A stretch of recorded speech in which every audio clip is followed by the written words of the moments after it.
Good morning and welcome to Coffee with Rich.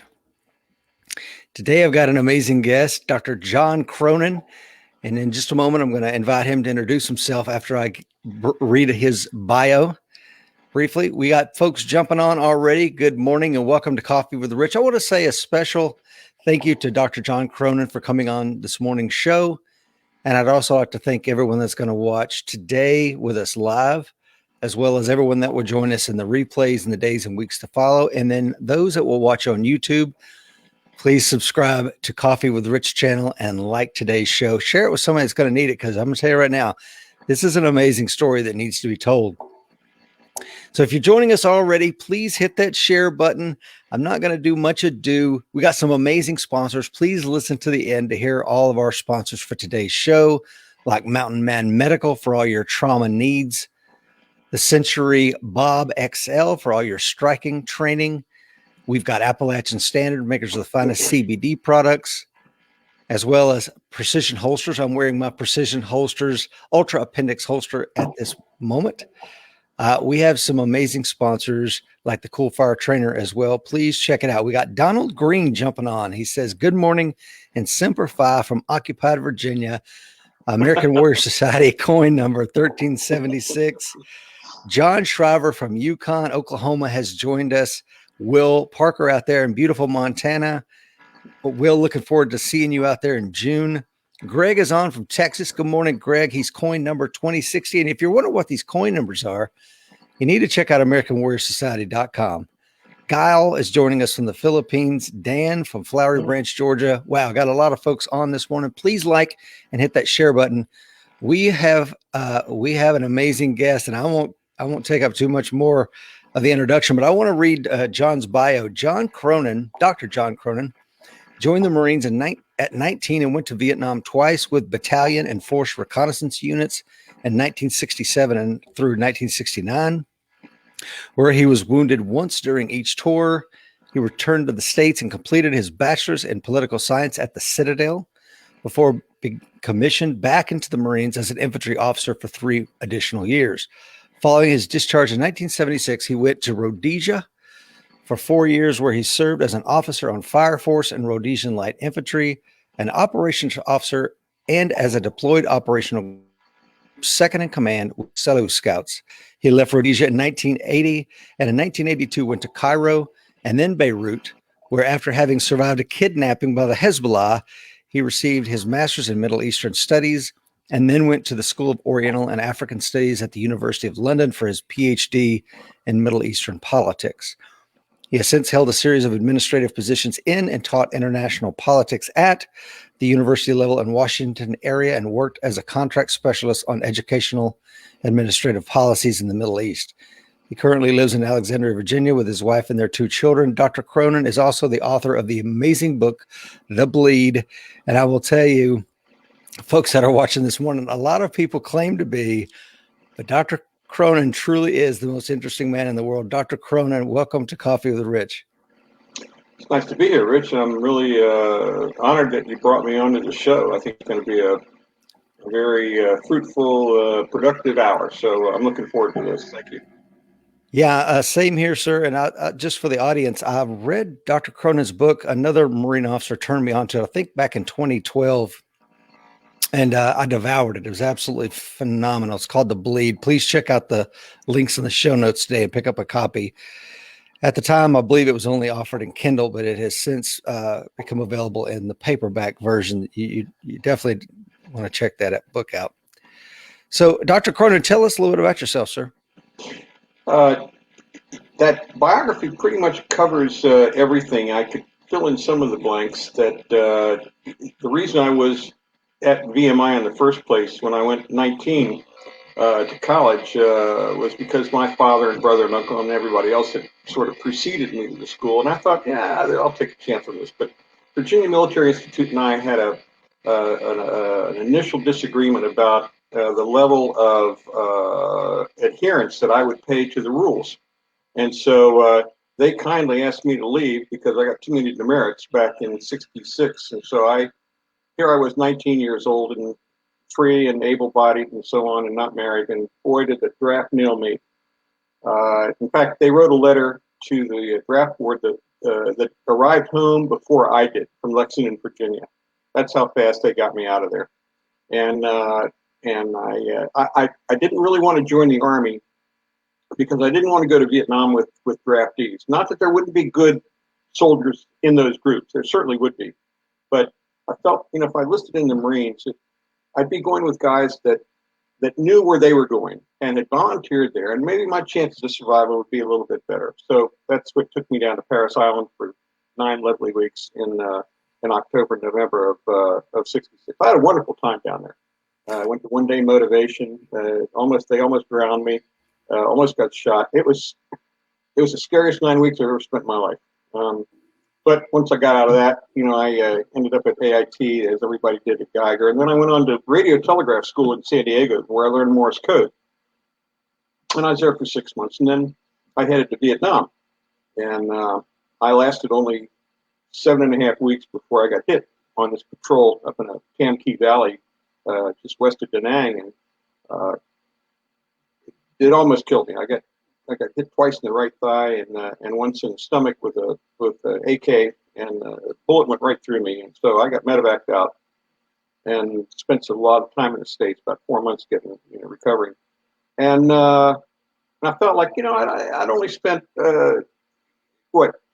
almost 2 months there in Vietnam, and I was sort of idealistic in those days. And I thought, I owe the Marines something. When they spent all this time training me, and I gave them 2 months, so I decided I wanted to go back. And I went back, now this time with not a battalion, but a Force Recon unit up at Quang Tri with 3rd Force Recon. And got whacked again exactly a year to the day later with a grenade in the shoulder, and finished that tour. I felt like, the Marines and I had come to an agreement that, I owed them what they expected, and I felt like we were square. So I left, as you pointed out, went to the Citadel. And then I thought, I was going to make a career out of the Marines. And so I took commission. I was in the PLC training down there. So I took a commission as an infantry officer and decided about 30 minutes after I took the commission that this might not be the road that I wanted, because I get to Quantico for training. And, as you and I mentioned the other night, it was at Graves Barracks that I was staying. And it was not the same Marine Corps. Rich, here it was 1973. The war was over. I tried to get back again, but they were withdrawing at the time, and I was facing 3 years of sort of peacetime Marine Corps, and they were doing maneuvers 4 days a week and so on, and it just wasn't for me. And so I left after 3 years. I was on the road to being a captain, and Selous Scouts, the Rhodesian Army was interested in me. They had been contacted by one of their outreachers in North Carolina. And so I went over there and took that commission and spent 4 years there on operations, well, 3.5 on operations. 6 months I was an operations officer in one of their sub-JOCs for Joint Operational Command Centers. They have them all over the country. And so I was assigned as an operations officer there for a period. And I thought, boy, I didn't come over here for that, because it was an administrative job. So after I left that, I decided I was going to go across to the Selous Scouts. So I had friends who are already over there, and so I went on selection, and that 2 weeks came as close to killing me as anything I've ever been on before in my life. It was just the worst thing I've ever been through, and I'm sure we'll get into that later. I finished that time up, and then went on to school, and ended up teaching. So here I am. Yeah, so you breezed over a lot of things there, Dr. Cronin, and we're going to dig into your time in Rhodesia. A lot of people haven't even heard of Rhodesia. It's one of those things that I think they signed the unilateral Declaration of Independence in like '65, maybe, and then by 1980 it's over, and it's just a small footnote in history. But they were so forward in so many things with regard to their training and tactics, their selection, their equipment. I mean, they were light years ahead of the. We just really need to dig into some of that later. Please like and share to the 30 folks that are joining us live. Please hit that share button. We are just getting started with Dr. Cronin. So when you were when you were wounded the first time, I think you said you were about 7 weeks into your time in Vietnam. Um, what patrol were you running at the time? Was it a deep reconnaissance patrol? What exactly was that? Yeah, we were sitting out in Tam Key Valley, and this was a conduit that the NVA used to use to get from the uh, western part of Vietnam into the urban areas. So they'd use these valley throughways, and recon teams would be positioned where they'd sit on the hills overlooking these valleys, and then as these NVA would move in, and they had a lot of main force NVA with them too. These were Viet Cong who had been sequestered to the NVA themselves. So they were essentially the same uniforms, but they were Viet Cong who were working with the NVA. So you had the regular Viet Cong who were the South Vietnamese civilians who wore the kind of black pajamas and conical hats you see in the really bad movies, and then you had the main force Viet Cong who were cut above, who worked with NVA units, and these were the guys that we saw hundreds of these guys every time we went out. These valleys were crawling with these people that were moving from west to east to get along the coastlines, and so we ran into one of those groups. We hit a reinforced platoon as we were coming down off a hill uh, for our extract on our fourth day. We walked right into an L-shaped ambush, and they just tore us apart. They were waiting for us. We did not have a particularly good patrol leader, I'm sorry to say, and he took us down a path he shouldn't have taken us down. You just don't use jungle trails that are reasonably well used. You just don't do it. You take your time, you go into the bush, and you work your way through triple canopy, but you don't walk in trails. And that's so they cut us apart. And we had about 8 guys hit. 4 were in bad shape. I was among the worst, and so I got medevaced out on a air sea rescue chopper where they pull you up on a heist, as you see in the water, down pilots. That's how they picked me up, because the triple canopy was such that the chopper couldn't land. And so I was in deep shock by that time. I'd lost a lot of blood, and they got me up there. That chopper took something like 30 hits while it was hovering just to get me up above ground. I don't know how those pilots do that. Those medevac pilots should all be awarded medals of honor. Those guys just sat there for at least 2 minutes. It took me to get me up from the ground, and they were taking hits the whole time. And I get inside the chopper, and there's hydraulic fluid all over the place. Stuff's just pouring out of these lines, and these door gunners are just pasting away down below as though it was a Sunday afternoon. It was a wild sight. And so they pull me in, and I'm sliding across this hydraulic fluid, and they fly me into Da Nang for surgery. And that's where I met this actress, Martha Ray. Some of you may remember her. She's sort of old school.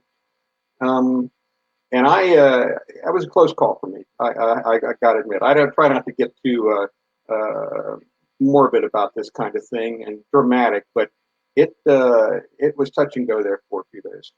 Well, if I recall correctly, in the book, you had stomach problems from that for years afterwards, correct? Yeah, I did. They took out about 10 feet of small intestine, and I went in for colonoscopy a couple of years ago. The doctor said, "What in the hell happened to you? You got stuff that's not supposed to be here. You got stuff that's attached to stuff I've never seen before." And they rehooked me up, all the hydraulics in there, and so he got a laugh out of that, because he said he'd taken his little tube down there, and he said, "I didn't know where the hell to go, because everything's sort of mixed up." But it has caused me to have some small bowel obstructions over the years, and that food gets blocked, and the intestine gets sort of thinned out and attenuated. So you get a medical problem, but it takes about 4 days to clear up. But I've been in a lot of hospitals all over the world, and seen how their procedures go. Beirut, Paris, a couple of hospitals in this country, England. I've been in all of them for this small bowel obstruction, but it's a small price to pay. It's over in a few days, and that's that. It is. My uncle was killed in 1966 in Quang Tri as a Marine. I'm private, sorry. yeah, 18-year-old private first class, and Danny had only been in country, I think, 2.5 weeks, and thank God that you were able to make it home, Dr. Cronin. So you go through rehab, very intensive for quite some time, and then you go back to Vietnam again. And this time you're not with Battalion Reconnaissance. You end up trying out, I believe, in getting accepted into Force Reconnaissance, correct? Yeah, yeah. First of all, I'm sorry about your uncle. I didn't know that. That's you have my sincere gratitude to your family for making that kind of sacrifice. That's a hell of a price to pay. But when I returned, I got to the same Butler building I was the year before, and everything was exactly the same. And they were calling out the same kinds of billets. But I wanted to try Force this time because I wanted to work with slightly smaller patrols. Battalion worked with about 17, 18 men, and Force was known to work with only 3 or 4. And I waited around, they called billet after billet that would have had my MOS included, which was a radio telegraph operator, 2533. But I kept turning them down because they were all basically infantry billets, and I knew I was going to be stuck in the rear with the gear. I just knew it. Because of what, if I were a regular operator, that was one thing, but I wasn't. I was this trained operator in Morse code, and they weren't going to send me to the bush. So I waited until finally at the end of the day, and they said, we've got a Force Recon billet for 2533 up in Quang Tri, and boy, my hand shot up. I said, that's me. I said, there's a 130 outside. It's leaving in 10 minutes. Be on it. And so I got my gear, got my order stamped, and headed up to 3rd Force. And I was landed in Dong Ha. And then went across to Quang Tri, and it was a good tour. It was a good 12 months I spent with them. And I did only 4 patrols with Battalion before I got hit, but I did another 25 with Force, 23 I think it was with Force. So I sort of made up with what I'd lacked doing the first time around. And these were all basically a lot of them were done in the western part of the country where we were even out of artillery range. We were up in the DMZ, and we were in the corner of the D, even past 175 fire. So we were pretty much alone out there. I read a really good book about 3rd Force Reconnaissance called Force Recon Command. I don't know if you read it by Lieutenant Colonel Alex Lee. I think he was there 69, 70. Yeah, I don't know if you what you thought about that. He took over just as I was leaving, ironically enough. He was there about 2 weeks before I rotated out. And I asked him if I could go out on these bomb damage assessments because they were running BDAs up in the DMZ. B-52s would come through, and we were 13 months from the D at Quang Tri, and these things would come in at dropping these 1,000-pounders, and the ground would shake. Even 13 miles away, you'd get sitting at a table and the whole thing would just sort of bubble like this because of those impacts. So you'd go up there and the terrain was completely changed around. You couldn't even read it. A 1 to 50 map was useless. You had to do everything by sight. And so we'd go in and these guys would go in and look at these BDAs, but they wouldn't let me go because I was so short, and it really ticked me off. But he said, you want to extend for 6 months, I'll put you on these teams. But I was already accepted to school. My mother would have really been ticked, and I didn't want to irritate her. And so I took my 2 hearts and trundled on home. But that was the perfect chance to get up there and look at some real serious business, because there were a lot of NVA that were still getting out of these A-frame bunkers, and their ears were bleeding. And, they were walking around in a complete daze. They said it was just surreal, these guys that went up on these BDAs. Just seeing these NVA walk around with not even knowing where they were.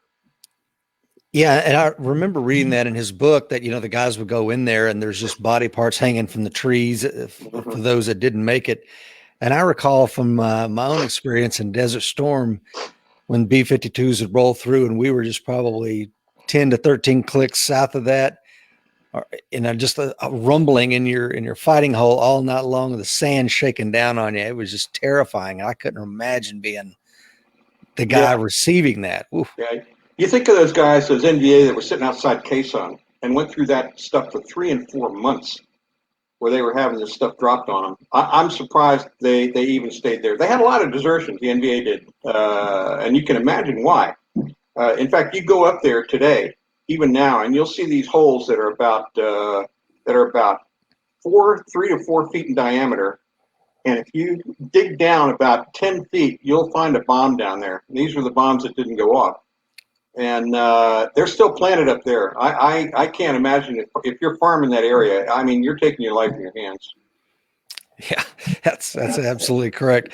Jason Brown is on this morning. Good morning, sir. Is a fellow Marine. Gerald is on out there in Oregon. Tiny is on in Brunswick, Georgia. Another Marine. Matt is on. Good morning, Matt. He says, my father flew door gunner in Vietnam for a while. Always enjoyed hearing his stories from his time there. Matt Sims says, good morning. Thank you both for your service. Good morning, Matt. Please like and share, because we are not even to Rhodesia yet, and this is where it's going to get really, really interesting, because John had his time in special operations with the United States Marine Corps. You get out, you go to the Citadel, you graduate, get your bachelor's, and then you go back into the Marine Corps for another 3 years, John? Mm-hmm. Mm-hmm. Now, Yeah, who were you with then? I got commissioned with as an infantry officer in 0302, and I went down to Camp Lejeune with 2nd Battalion, 2nd Marines.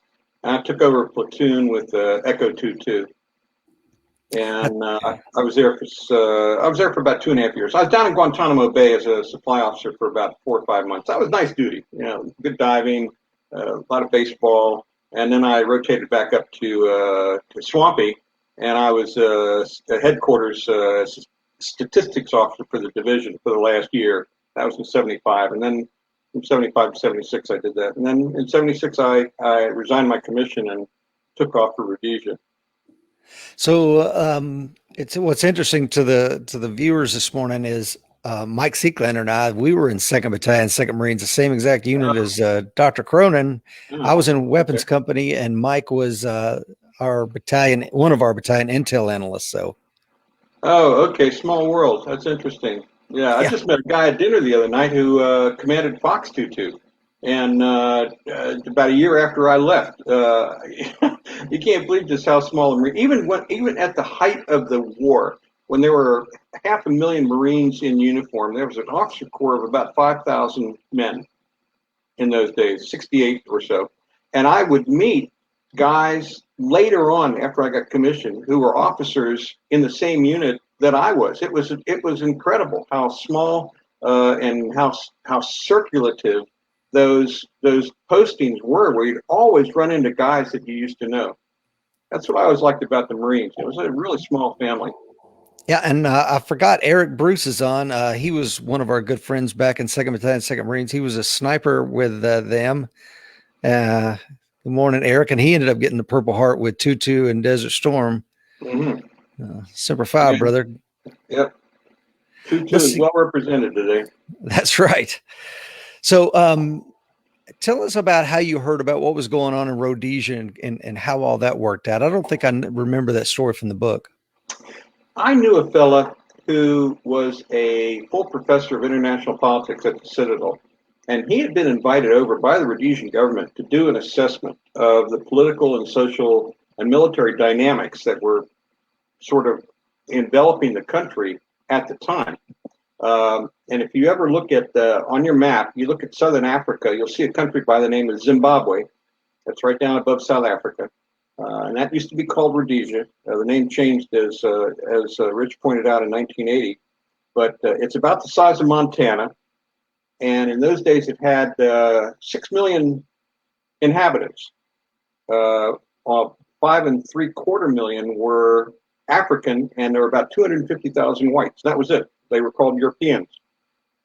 And this fella had gone over there at the behest of the Rhodesian government, and he had done this. He'd written this monograph published through a firm in New York about just how the war began. Now, this is in 75, so the war hadn't really turned on. I got there about the time the war really took a quantitative leap upward in terms of violence. But when he was there, it was getting to that stage. And he wrote about a 40-page monograph about this particular environment. And it piqued my interest. I thought it was just fascinating reading, particularly, as you point out so correctly earlier, how the Rhodesians were modifying their approach to attack forces, and they were grafting some lessons that the United States had learned in Vietnam onto their attack forces. For example, their fire force units were modeled directly after our reactionary forces in Vietnam.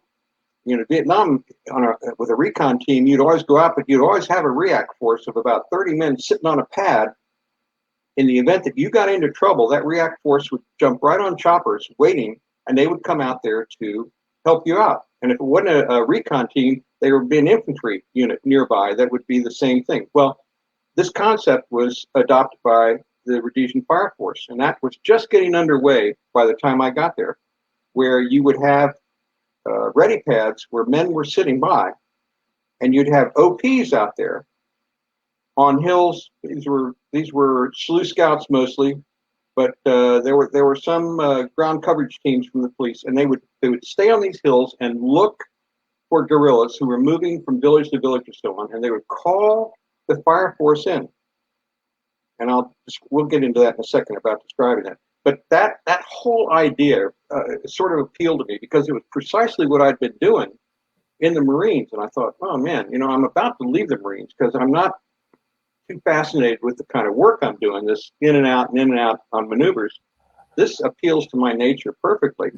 And so I was 29 at the time, single, and I thought, I'll give this a shot. I'll have to go on a short service contract of 3 years, and they'll give me my rank, I'm sure, which was a first lieutenant at the time. And so I went over and interviewed, and that's exactly what they did. And they offered me this role in the Rhodesian Light Infantry. But it all came really from reading about this situation from this particular professor who had done a lot of academic research on the area. So before you went over there, John, you had read about the fire force operations and the way they were being conducted before? Okay, I didn't know that. Yeah, I was familiar. I had a glossed over familiarity with their approach. Of course, I didn't know the intricacies, but I had a fair idea of how they were going about attacking from base camps to the bush itself, what concepts they were using to get these men from A to B. And it appealed to me because this is exactly what the Marines were doing in Vietnam. Yeah, and I think you guys did it much better in Rhodesia, at least from what I've read academically. Will Parker is on. Will was an officer in 2nd Battalion, 4th Marines. Good morning, Will. Please like and share. Before we get into Rhodesia, I really hit that share button. And just to say, if somebody just shared this with you and you're like, who are these guys chatting this morning? My name is Rich Brown, co-host, co-founder of the American Warrior Society and the American Warrior Show, America's #1 self-defense podcast. And this morning we're joined by Dr. John Cronin. And Dr. Cronin has the distinction of being one of only a very small handful, maybe 3 to 5. John, you can tell us in a moment, who were operators in the Selous Scouts in Rhodesia during their Bush War. So it's an honor to have John on the show. Please like and share. So, Dr. Cronin, you arrive in Rhodesia, and did you immediately go to recruiter? How did that work?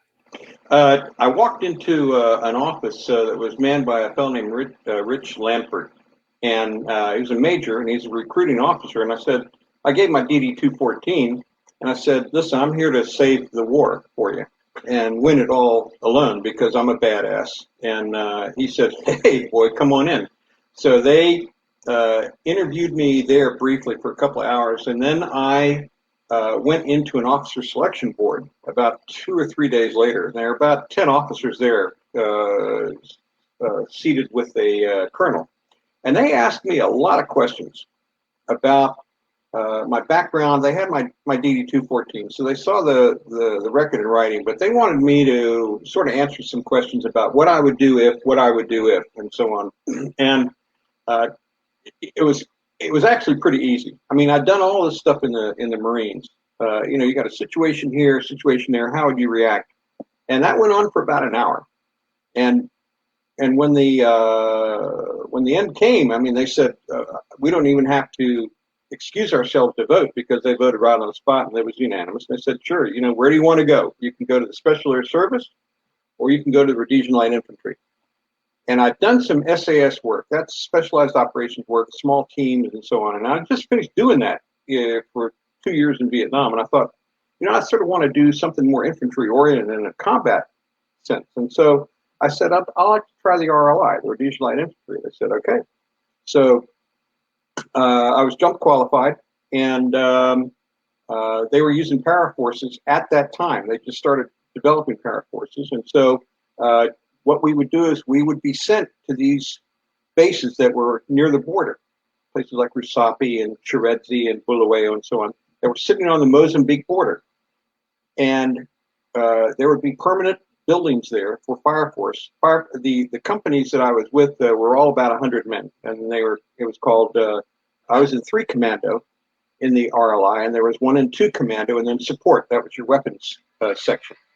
And with 3 Commando, I was a platoon commander, what they call, but there was a troop commander there. I had about 20 men, 25 men under me. And we would sit at these bases, and the call-outs would come from these observation posts, as I told you, from the Selous Scouts and ground coverage teams that had been sitting in place and were watching these guerrillas moving from village to village and so on. They would call our headquarters. We would jump on these small French Alouette choppers that could hold a pilot, a door gunner on twin 30s, and 4 men. These were tiny. And we would, so you'd have a command car, a K car, which is called a kill car, which had a 20 millimeter Matra cannon on it. And so the Army commander, the Fire Force commander, usually the major who commanded the organization, he would jump in there with the head pilot and the cannon gunner, and the 3 of them would take off. And then we would jump in what was known as G cars, which were general service cars, and there would be, each 4 of us were called stops or sticks. And we would be placed around these guerrillas in various spots. And then if we didn't have enough men on the ground, they would jump in 24 paratroopers. And so you'd form a line with the paratroopers, and then you'd form a semicircle with the choppers, and then you would push these guerrillas one way or another. Either the paratroopers would sweep a line towards the stops, or the stops would sweep towards the paratroopers, just depending on the terrain.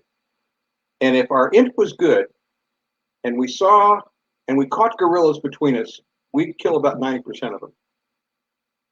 That's how efficient this Fire Force was. It was just unbelievably crude in the sense that it caught the people it was after. Very, very few would escape.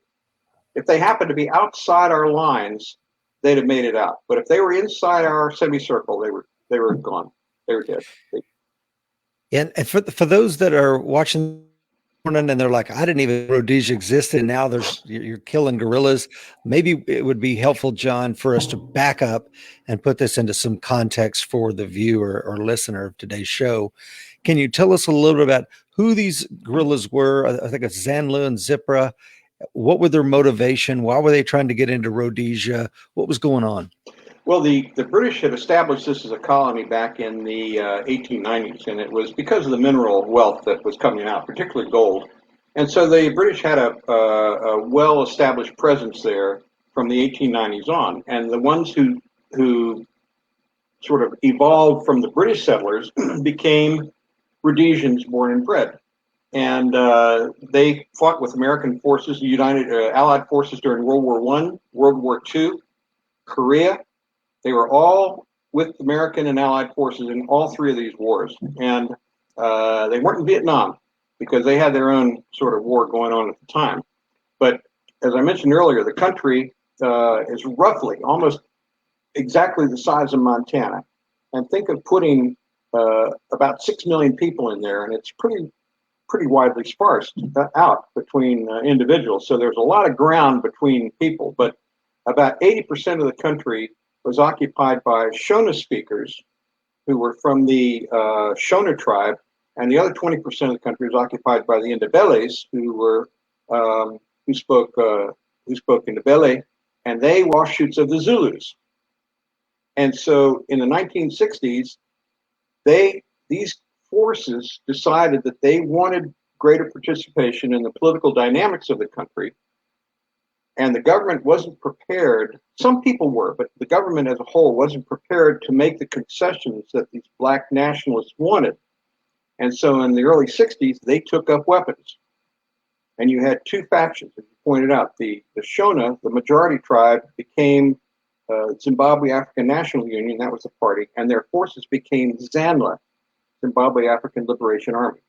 And then the other forces became ZAPU, and those people were called ZIPRAs, Zimbabwe Independent People's African People's Union, ZIPRA. And these ZIPRA people and the ZANLA didn't care for one another because the tribes they came from didn't care for one another either. And so it was nothing to be out there in the bush in the middle of the night and hear all kinds of stuff going on. And you call around and you say, who is in a firefight? And it wasn't any of our people. They were bouncing off against one another because they had come up across and they were fighting for turf over there, particularly in the middle of the country where these two forces sort of rubbed together, almost like tectonic plates. And they would have some hell of firefights out there. And the police would go out the next day and they'd see equipment and bodies and things from both sides, where they had just, they talked and then they'd fight and then they'd leave their people where they were. They never bothered carrying off their dead like we did, in the service. Never. So you could always tell who had been hit hardest in firefights themselves. So by the time I got over there in 1976, this war, which had really started in '68, this war was really humming. By '68, the black nationalists had decided, we're not talking anymore. All right, you're not ready to give us the concessions we want, and so we're going to fight. And so that's the actual shooting side of the war started in '68, and in the initial days they just got creamed because even the people didn't like them. So they used to roll over on these groups all the time, and it took them a long time to get their footing. But by the early '70s, by the mid '70s, they had pretty much cut out turf. They were getting external suppliers in the form of the Chinese, who were the ZANLA people, who were based in Mozambique, and then the ZIPRA people were based up in Zambia, and the Russians were helping them. So they now had external sources, and they had external training, and so they were quantitatively better than they were, in the early '60s and in the late '60s. Once they got these external supporters, by the early '70s or so on, their proficiency got better and better. Although it was never anything to brag about, but they got considerably better than they did when the war started. Well, one thing we haven't talked about, Dr. Cronin, is who was backing these, and I think it's important for the listener and viewer of today's show to understand that these were, communist, Marxist-backed guerrillas. And of course, I think there was an idea in Rhodesia that, we're fighting for Western democracy here in Africa. Surely the world is going to come to our aid. And they did not. They were absolutely pariahs of the world at that time. That's right. By the time I arrived in '76, the Russians and Cubans in particular were training the ZIPRA forces in the western part of the country, and they would send people out for training. There were ZIPRA people who were already in Cuba being trained. Some of them were being trained in Angola too, because from '75 on, those Portuguese territories in Angola and Mozambique, those collapsed. Portuguese had run those countries, and they lost those guerrilla wars in '75, and the communist forces moved in, and so some of the ZIPRA people would go over to the Cuban trainers in Angola, and they would be sent to, as I said, the Soviet Union and Cuba for advanced training. The ZANLA people that was on the eastern side of the country, who were the Shona under Mugabe, would be sent to places like Tanzania and Egypt, Algeria, China, and Vietnam, and some were even sent to North Korea. And these were all sent for advanced training, weapons training, mostly political training, small arms, crew-served weapons. They had all of that advanced stuff done externally.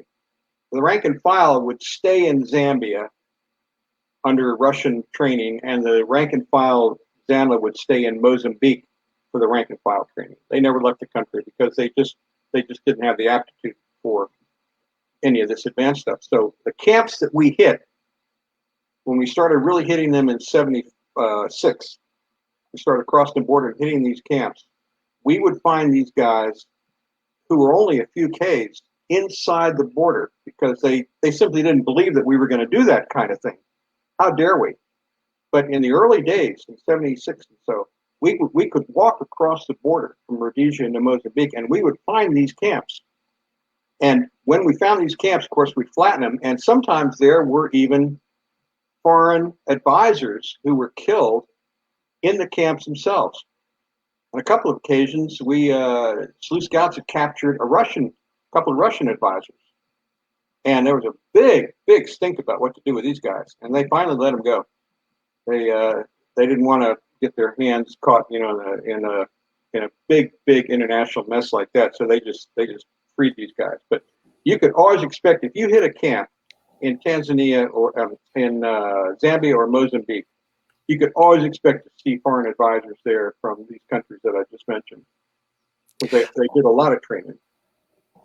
So some of the folks on here that are about my age this morning, they may remember some of this going on back in the late 70s, like I did as a kid, and hearing that there were these white mercenaries from America going over to fight in Rhodesia. And I think that there's a misconception around that. But you weren't a white mercenary. You were a professional soldier that joined a professional army. And have you heard folks refer to what you guys did over there as mercenaries? Oh yeah, you bet I have. To tell you the truth, Rhodesians didn't like the mercenaries. I expect in the really early days they brought some of these Mike Hoare types in, but they were very undisciplined. They were just bags of worms. They weren't ready to adhere to any sort of uniform code of military justice. They were free agents. They wanted to run their own operations, and their army said, "The hell with that. We're not going to take this stuff anymore." So they drew the line about hiring these so-called mercs. And if you ever read some of these old issues of Soldier of Fortune, you'll get an idea about what kind of yahoos showed up to say, "Hey, I'm one of the tough guys. I'm a merc. You need me." And the Rhodesians would just take him to the airport and declare him a prohibitive immigrant and put him on a flight and say, "Don't come back, please." So if you joined the army, you were subject to that same uniform code of military justice that we were in the Marines, and you had to abide by it. And it was a strict code if you were enlisted or an officer. I mean, they expected you to do certain things. You adhered to it, and if you didn't, they'd cashier you. You'd be gone, and they would toss you right out. They'd take you to the airport. They'd pay for your plane ticket, and you would never be allowed to set foot in the country again. So you had to abide by the rules there. And the Rhodesians didn't like this mercenary concept at all. Well, they weren't professionals, Yeah, well, John, weren't they modeled on the Rhodesian military was definitely modeled on the British military, were they not? That's right, exactly. I mean, they used the same terms. They had the same style uniforms. They used the same sort of cultural terminology that you had. I wasn't called Lieutenant Cronin. I was called Mr. Cronin. And that's exactly what they did with their own officers. There were a lot of officers there who had British parents. And they had gone from they'd left from Great Britain, and I'm sure their parents weren't too pleased with this, and they had come over and they had joined the army. We had a lot of South African officers too who had come up from the defense forces. But of course, most of the officers were Rhodesian born and bred. But there were 13 American officers in that army. 2 were pilots. A few were with the Rhodesia African Rifles, which was an all-African unit. There were a couple who were territorial officers. I was the only American officer in the RLI, and I was one of 3 officers in the Selous Scouts who were American. One didn't work out. One was a bum, and the other guy was a good guy, a guy named John Murphy. So there were very, very few of us who went into those specialized units. There was one who was with the SAS by the name of Bob McKenzie, who was an American, good friend of mine. So there were very few of us who worked in the combat commands with the Rhodesian Light Infantry, the Special Air Service, and the Selous Scouts. There were only, in fact, there were 4 of us who did that. But we obeyed the rules. We got fitness reports. Our equipment got inspected just like everybody else. We were responsible for the same kinds of duties we were when I was back in the Marines. There was absolutely no difference. Command structure was just as tight. You stepped out of line, you would just get your foot nailed to the floor. They did not have time for miscreants at all. They just didn't have the time. And if you didn't abide by the rules, you were gone. They were very strict about that. Yeah, we can talk about how small the Rhodesian military was, the active duty component, and you guys are fighting a war basically on all fronts, perhaps, except for South Africa to your south. But before we get into that, I want to welcome some folks that are on this morning. Ted Leonard says, coin number 1641, happy to be here. Tiny says, to the younger generation out there, Dr. Cronin was more badass 40 years ago than you'll ever be. Absolutely agree. Don't you believe it? Hey, there's pictures, I didn't put it on there, but there's a picture of Dr. Cronin as a bearded Selous Scout operator in Rhodesia. Yes, sir. That was a pretty badass picture. Han says, I am happy to be here. William says, good morning. Please like and share, because we're fixing to talk about how Dr. Cronin ended up in the Selous Scouts. And just for those of you who don't know, and I want Dr. Cronin to tell us a little bit about the Selous Scouts, but in my humble opinion and many others out there has never been a finer coin killing machine than probably the Selous Scouts. Just a phenomenal unit. I think they only came into existence maybe in 73, 74. Exactly. Very good. That's exactly right. Exactly right. Tell us a little bit about the Selous Scouts, and then tell us how you got recruited into it, what selection was like. I can't wait to hear about it. The founder, as you correctly pointed out, by 73, the war was not going well. The Rhodesians were using fairly conventional approaches to get a guerrilla army, and you can imagine where that would have ended up if it had stayed on that level. If you're going to fight an enemy like that, you really have to get down to their level. So the Rhodesians figured out we need an organization that can emulate guerrilla tactics the same way they do and beat these guys up from the inside out. That means infiltrate their units and then take them that way, because what's working now is not working at all. And so the concept came up about organizing a unit made up of former guerrillas or men who we could train, African nationals, of course, African soldiers, who we could train as guerrillas, and then feed them into these guerrilla units at night. We'll teach them the passwords. We'll teach them the Chimurenga songs, which were the freedom songs. We'll teach them the culture. And we'll get all of this information from captured guerrillas that we already have. They'll train our guys. And so Colonel Ron Reed Daly, who was eventually placed in command of this, was a very good friend of the Army commander by the name of General Peter Walls. Those guys had served together back in the Malayan emergency back in the early 50s. Walls had been a lieutenant. Reed Daly had been a corporal, with the British SAS. And so here they now, 20 years later, they're together again.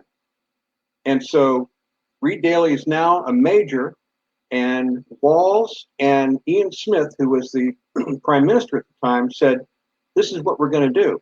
We're going to build this unit, and we want you to lead it. And so this started the recruiting element among the African soldiers, and they started a special branch, which was a police intelligence branch, started bringing in guerrillas who had been captured, and they finally developed the selection course, where they would take these guerrillas, and these guerrillas would train our African nationals about what their culture was while they had been in the bush fighting. And so the selection course ended up evolving into a 2-week hell on wheels. It ran about 6 times a year. They usually had about 100, 110, 120 people from all over the security forces who wanted to join this unit, because it was this hot shot unit that was just getting off the ground. It already had a reputation. And so what you had to do was, to get into that, they started you off with a 10-mile run with a 30-pound sandbag in your pack, and all of your equipment. You had a rifle. We were carrying FNs in those days, the FALs, and those things weighed about 10 pounds with a magazine. These were 7.62s. You had your kit, you had your web gear, and you were probably humping 50 pounds. And you had to make this 10 miles in an hour and a half. Now, I went through in November, which was the middle of the summer over there. And it must have been 100 degrees. I almost died. I wanted somebody to shoot me. I was begging somebody to come out of the bush and just put a round through my lights, because it was the worst thing I've ever been through. But I finally make it to the end of this, and I went in with quite a few guys, and a lot of them dropped out. They just couldn't handle it. So if you fail the run-in, that's it. You're gone. You can't. You've already failed selection. So of the 120 guys with me, I think about 30 actually finished the run-in. And over the next 2 weeks, this whittled down to about 20 of us, 10 African, 10 European. And they wouldn't feed you for the first 4 days at all. You got nothing. They give you water, but nothing else. And if they caught you stealing food, you were gone. They didn't want that. They didn't want you to be They didn't want to have people in there who were stealing from one another. So that put a damper on that. And then they would run all of these physical tests in this first 1 week period, where they'd get the officers up at 2 a.m. and we'd have to design an ambush, an L-shaped ambush. We'd have these problems where we'd have to cross a road leaving no footprints, and we'd just have a pole and some rope. How do you do that? Where do you position your men for night ambush if you're working on a road with an angle?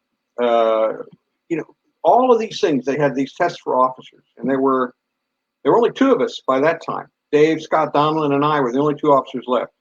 So we had to organize this stuff with almost no sleep. And then you'd get up and you'd have, like, as I said, maybe an hour, 2 hours sleep, and then you have a whole day ahead of you where they do a log run with a 90-pound Maponi log with two of you. And you'd have to run this log about 2 miles. Then you'd pass it off to another set of guys, and then everybody would stop, and then they'd make you do these sit-ups with this log on you.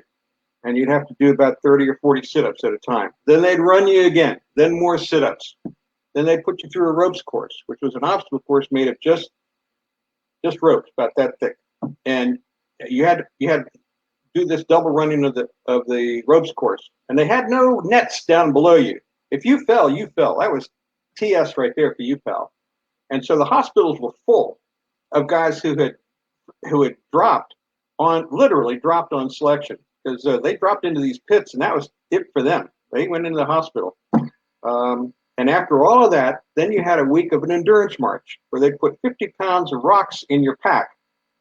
And they painted these rocks so you wouldn't be, cute guy, and drop some of these rocks halfway along the trip. And then pick up some extra rocks at the end. So all the rocks were painted, so you couldn't dump any of them. And you had the 50 pounds plus all your other gear. So you were probably humping 90 pounds. And they'd go up a hill and down a hill, and up a hill and down a hill. And you do about 20 Ks a day, 25 Ks a day, and you did that for a week. And if I didn't want them to shoot me at the run-in, I sure as hell wanted them to shoot me sometime during that endurance march. And at the end of that, after 1 week, if you're still alive and your feet are still on you, everybody had bandages up to their ankles. I mean, we were really fortunate in having a first-class medic on our selection. This guy kept probably half a dozen of us in the course by just patching us up. You finished all of that, they would have milk for you and sandwiches at the very end of all of this 2-week selection course. And God, it just couldn't come fast enough. Rich, it couldn't come fast enough.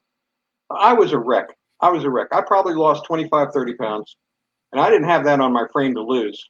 I went back and I had a girlfriend back in Salisbury. She recognized me. But there they give you your colors. They give you your green stable belt, which you're allowed to wear with Selous Scouts in them. And they give you this chocolate brown beret, and they award that to you. That was the sweetest piece of acceptance I think I've ever seen, is when they award you your colors. And then you go on what was known as a dark phase, which is where it really got Selous Scoutsy, because this is where they bring in the guerrillas. And these guys were right out of the bush. And they'd been already cleared through by a special branch. And they would sit there and they would train you in the latest passwords. And as I said, these Chimurenga songs, these freedom songs, the expressions that the Zanla used, because we were mostly fighting Zanla, some Zipper, but mostly Zanla. As I said, 80% of the guerrilla forces were Zanla. Their modus operandi, their clothing, the weapons they carried, nobody carried new AKs. They were all these rat hole AKs. So you couldn't send a Selous Scouts team out there with these brand new AKs. They had wood holes in them.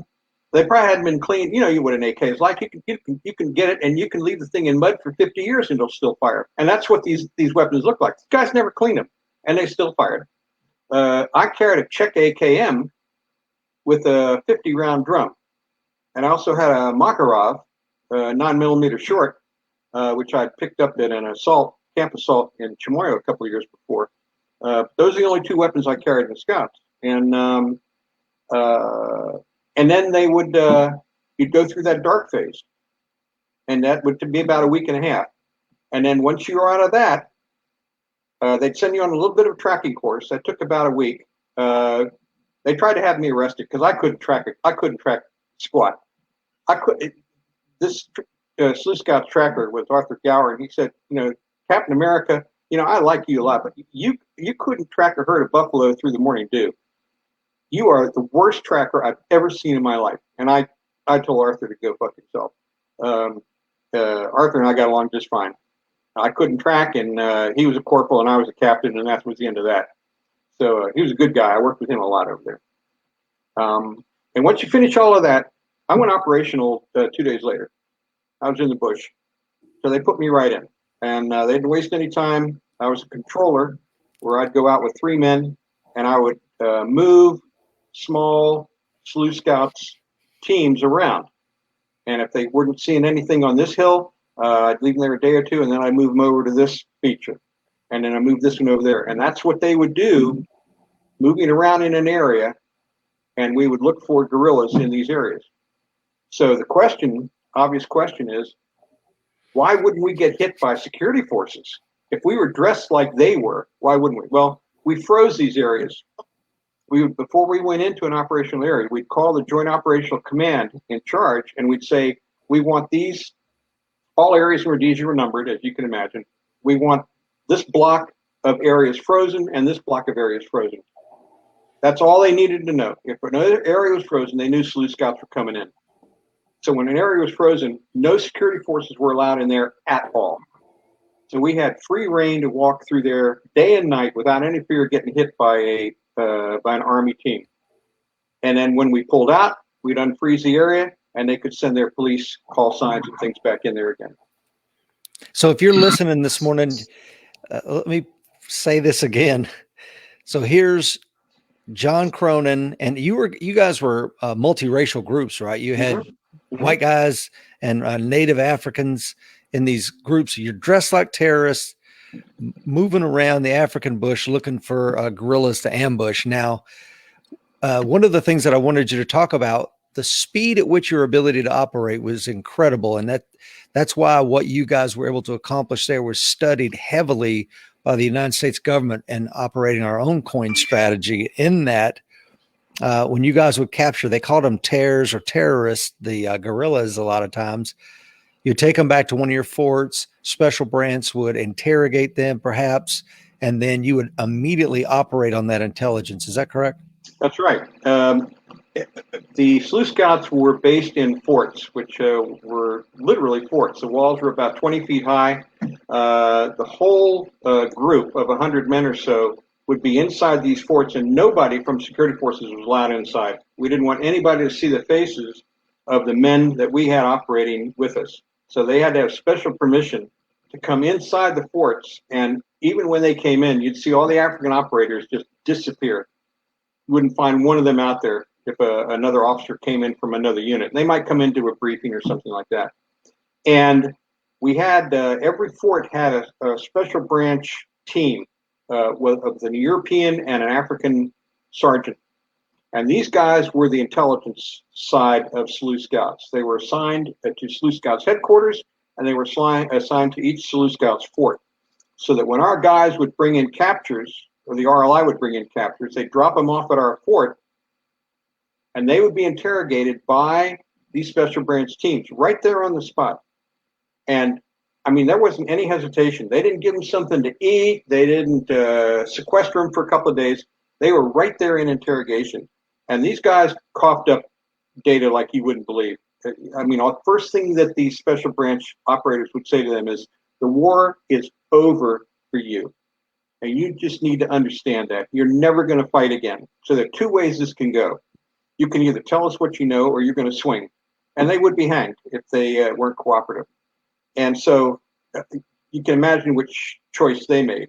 And they would spill the beans about everything. They'd talk about where they came from, the crawl, the region they came from, the names of the guys they were working with. Now, nobody used their real names. They had these chimaringa, these war names like Gunboat Molly and Hitler's Son and Tutu Wildman. And they call themselves the most ridiculous things, Nylon.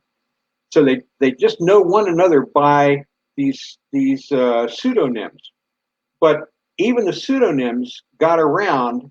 If some guy was a real bad actor, people would know who this guy was. So they'd get these pseudonyms, they'd write these down, and they'd find out where these guys operated.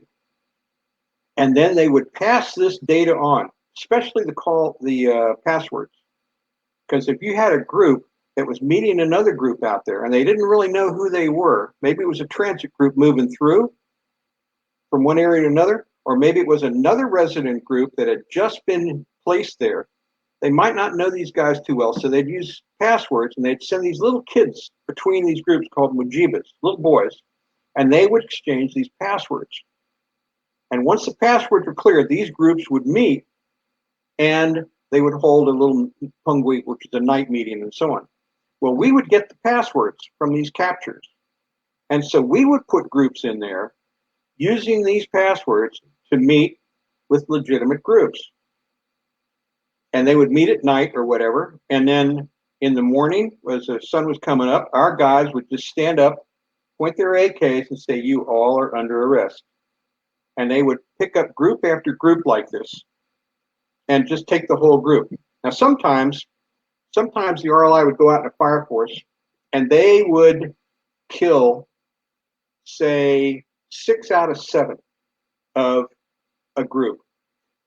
If they killed everyone and accounted for everyone, and they had one man alive, they would bring that guy in, and the Selous Scouts would take that guy and use him as a way to introduce them to other groups. He was called a face. But they had to make sure they accounted for the entire group. If one got away, they couldn't use a face, because he would know that this guy was being now used by the Selous Scouts. But if they had killed everybody in the group and they had one remainder, they could use him and walk him in and meet other groups that way. And it would just go on and on and on. So they'd capture 4 or 5 from another group. They'd use that guy as a face to go on and meet another group, and so on. And it was this accordion effect that wiped out whole sectors at one time. But by the late 70s, there were so many guerrillas that were pouring in from Mozambique that, I mean, this ruse was, it was just impossible to work anymore, because there were just too many people coming in through the borders. Yeah, that's amazing. What you guys were able to do. I want to talk about a couple of things, but before I do, I want to provide some additional context. So don't think that the war was confined, and Rhodesia, the Bush War, was confined to the bush, because there were terrorist attacks within the cities. There were the roads were mined. It was absolutely a nation at war, Rhodesia was, and it spared no one. Farm attacks were going on.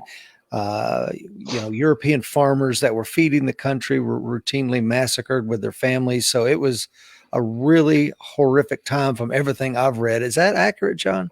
It is accurate. They had something in the farms called an aggregate alert, which was a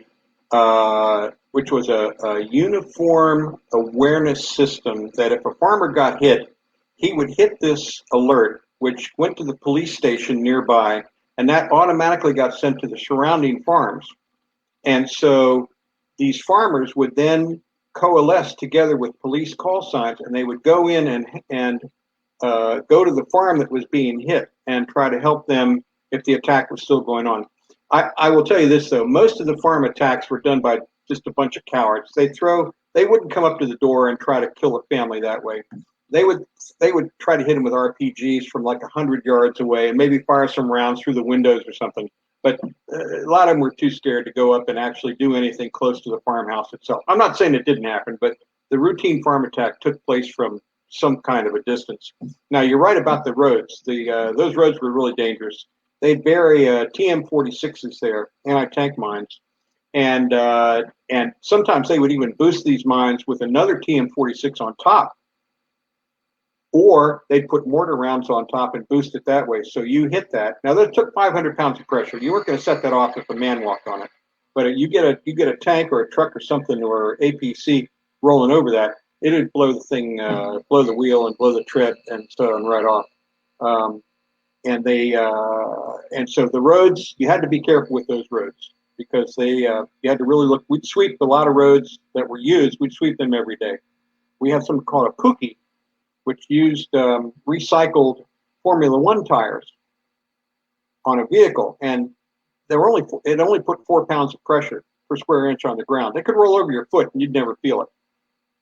And they were just these little machines that had these arms that went out that were magnetized, and they could pick up as much as a bottle cap if it were buried under the ground, under the road. And so these Pookies would sweep these roads every day. And it looked like a V-shaped, it was the ugliest thing I've ever seen, but it was very functional. But to see this thing out there and have it roll over your foot a couple of times, it was just, I didn't believe it the first time. It scared the hell out of me when the guy asked me to do it. But there was just no pressure that was put down at all. And they picked these mines up a lot. But then they started burying them in tarmac, which was really scary because they would melt a hole in the tarmac, put the TMs in there, and then paste that tarmac over and then heat it so that it blended in with the road itself. And those were the ones that, toward the end of the war, that were really the bad ones. Because, I mean, you'd hit those things doing 50 miles an hour. And you can imagine what would happen if you were in a truck that hit a landmine at 50 miles an hour. I mean, it'd flip you 3 or 4 or 5 times. And God help the people who were inside. But we didn't lose many people in that war to landmines. We had a really good system of mine-protected vehicles that protected a lot of guys. We probably only lost a couple of dozen people in the whole war through landmines. Well, and if you look at they developed that V-shaped hull technology in Rhodesia that later we used for our MRAP vehicles today. And again, I remind the listener, this is at a time that Rhodesia is developing this technology when there was international sanctions, there was embargoes, and really, as I understand it, there was a supply route from South Africa that may have been one of the only supply routes into the country. Yeah, I had a really interesting thing happen to me when I was at the RLI. Rhodesia exported a couple of things that were in tremendous demand to Europe. One was tobacco. I didn't smoke in those days, but I guess it was some of the best tobacco in the world. They exported tea and coffee and beef, and those were the 4 commodities which were really in demand, and chromium ore too. You harden steel with that. So these elements were in great demand, not only in Europe but the U.S. So they would contract these Belgian pilots to come in and fly these big 4-prop Turbomasters, and they would land at Salisbury Airport and get loaded up with all of this stuff, then fly this circuitous route over the Caprivi Strip of Southwest Africa, hit the coast, go up the coast, and land in Brussels. And there they would offload all of this material, and then it would be sent out to buyers all through Europe. It drove the British absolutely nuts that we could bust sanctions like this. But on one day, they were flying this thing down the Zambezi River to get to the Caprivi Strip. They were flying west, and they got hit by a Zambian ground-to-air missile. It hit one of the engines, and it took the airplane down. There were only 2 pilots on board, and I think a cargo master. I was tasked with going in, and I was going to take 8 men in there, and we were going to jump in, and we were going to try to retrieve the bodies of the pilots plus the manifest. We were going to write the cargo off, but we were going to get the bodies and certainly everything in writing. My C-130 got over, it wasn't 130, I'm sorry, it was a DC-7, it was a Dakota, DC-3. We got over the target. I was standing in the door with a red light. The jump master had his hand on my rig. I was ready to go out and jump first out to rescue these guys. And the pilot said, abort, abort, abort. At that very moment, the Zambians had driven up and had actually found this aircraft, and they were milling around. The pilot saw that. Otherwise, I'd have been out the door by myself, running for my life for who knows how long, a week or so, while they were chasing me. But they ended up capturing both pilots. They weren't killed. And these guys were repatriated, and they were back flying with Rhodesia about 2 months later. So that's how we busted sanctions, and we did it. They got end user certificates. Rhodesians are very smart, and they got end user certificates for everything, so that their country of origin was not on these bills of lading. It came from someplace else, and so they were free to sell anything they wanted in European markets. And the Portuguese loved it, and the Italians in particular loved sticking it to the British, along with the French. They loved it, and so in fact, Ian Smith was good friends with French Premier at the time. They I wouldn't call them bosom buddies, but the French, everything they could do to stick to the British, they'd do it. So they bought just about everything we would send up through these sort of secret lines that we'd established with aircraft and so on. But we exported everything, and the country never went into debt. That was the thing. Britain thought it was going to kill Rhodesia, as you mentioned earlier, with the unilateral Declaration of Independence in '65. They put sanctions all over the country, as did the rest of the world. But Rhodesia busted these sanctions right till the end of the war. They never had an issue. Got cars in, got parts for cars. You didn't suffer for anything. You didn't want for anything over there. And what's amazing, a couple of things. John mentioned Ian Smith. Ian Smith was the leader of the Rhodesian Front, prime minister from UDI until the end, as I understand it. And he was Rhodesian born. He fought in World War II as a Spitfire pilot under the Brits. He led the country as best anybody could have under the conditions that they had to operate, I would imagine. And what's amazing is their dollar, as you alluded to, John, remained strong. Their economy was strong right up to the bitter end.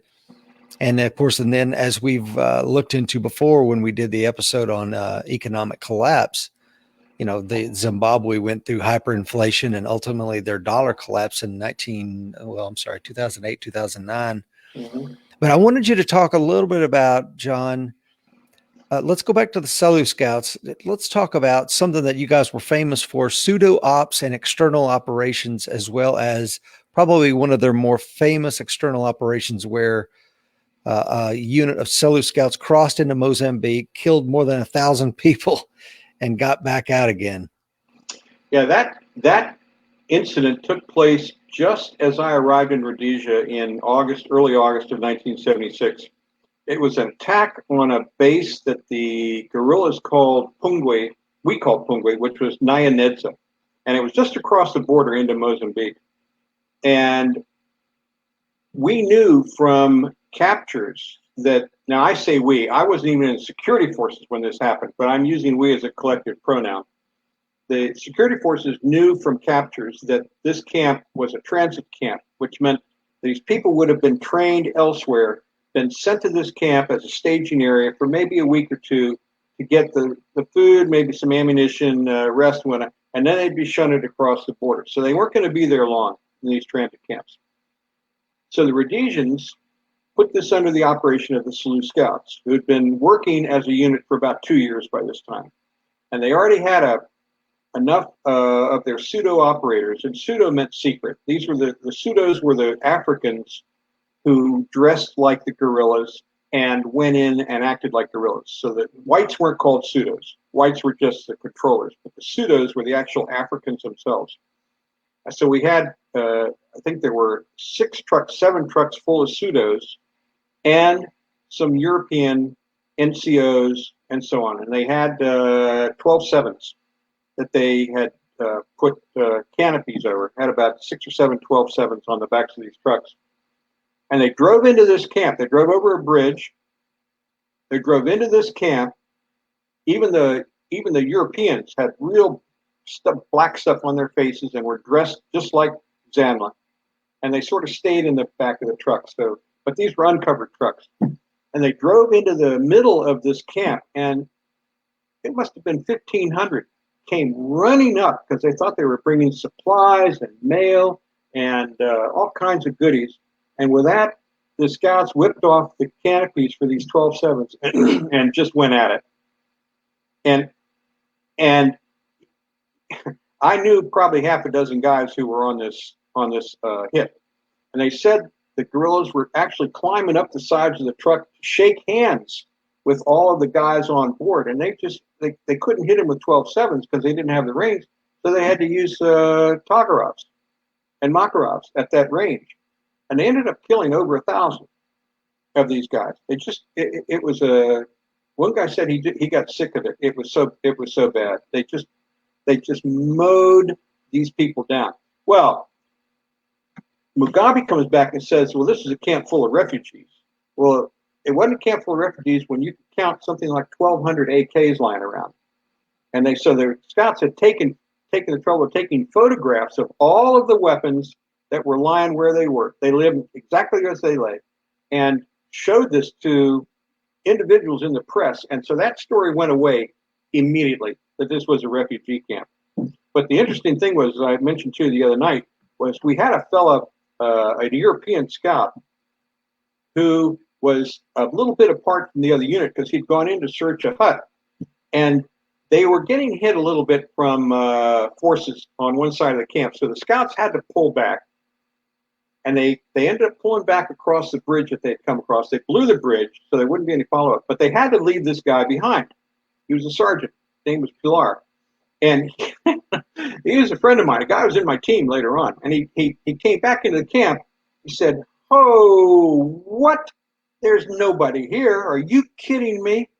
And he looked around, and all he saw were guerrillas.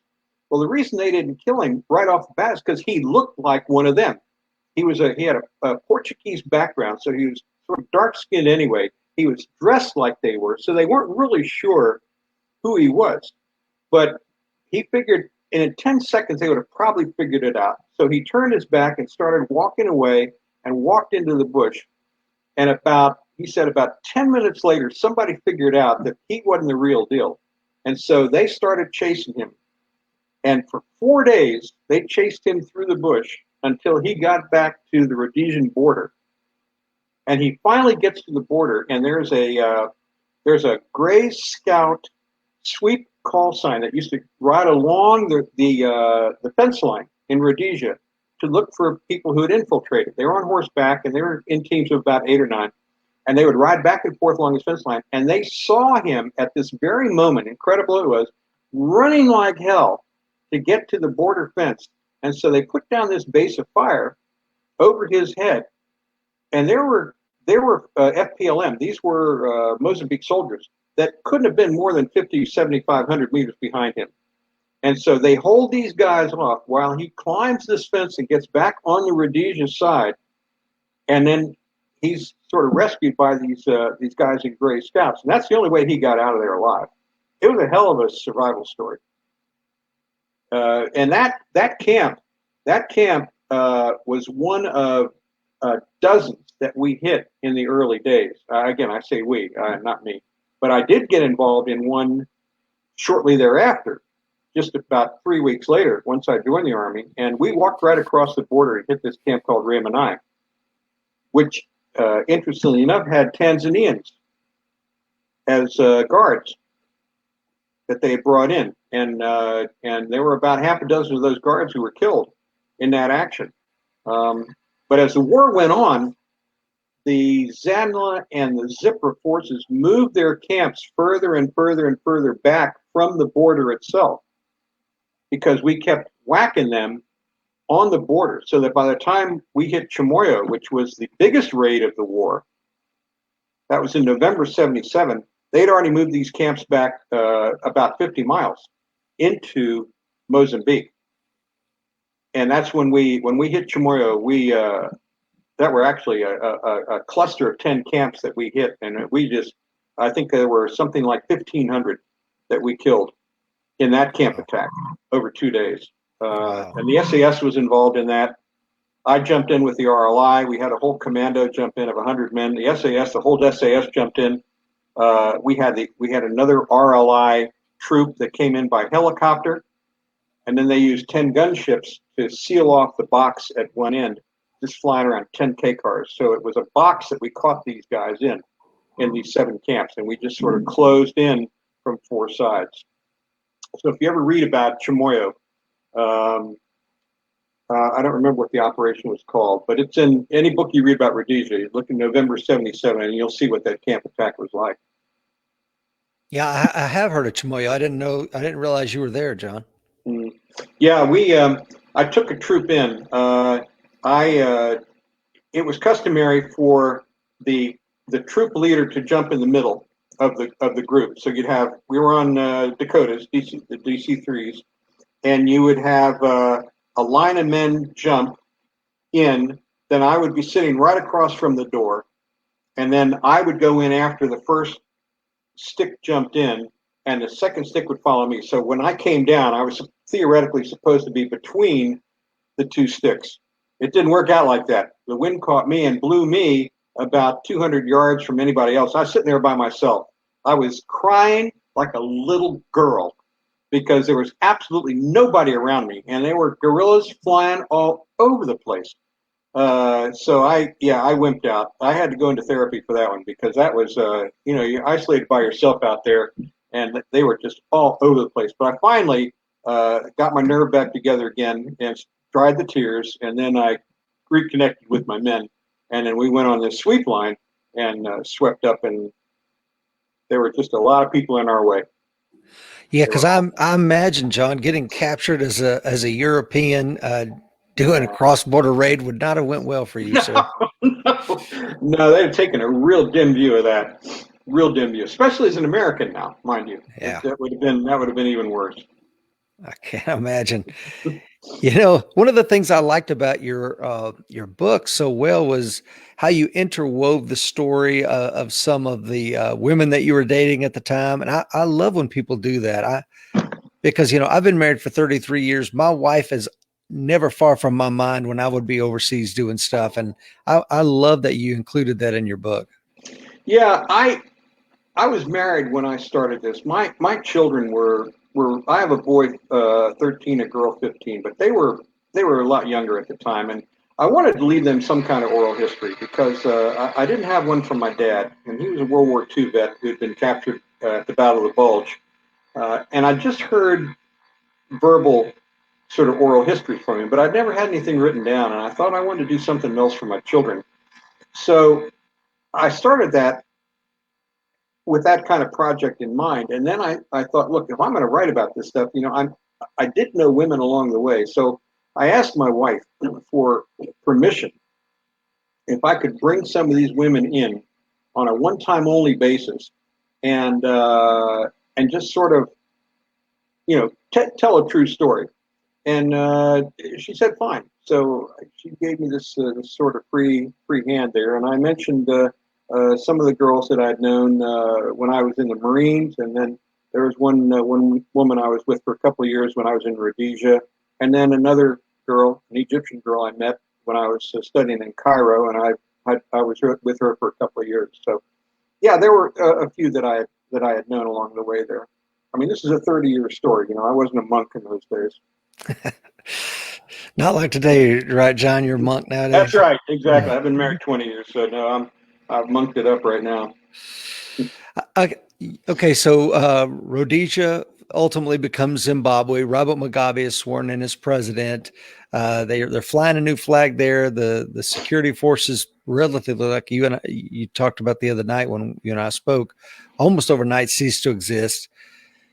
You mentioned that South Africa was recruiting you to come down and do some stuff with their military. You opted not to do that. I want to get into, you go off to school in Egypt. I think that was next, right? Or where did you go next? Yeah, the South Africans recruited guys who'd been with Special Forces. They were looking for guys who'd been with the SAS and with the Selous Scouts. And so they brought me down there, and I'd interviewed with them, and I was down there for a few weeks.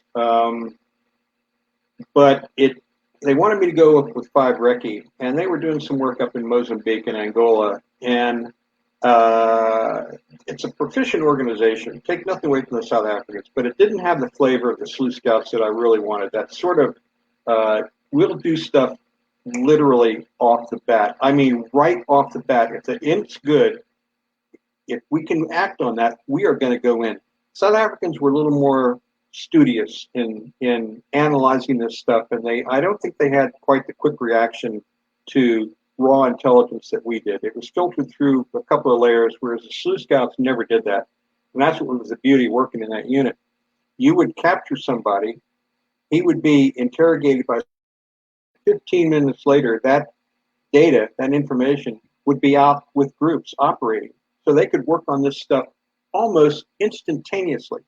You didn't have that sort of informality with the South Africans. And being a little more traditional, I felt, no, I don't think I'm going to go this route.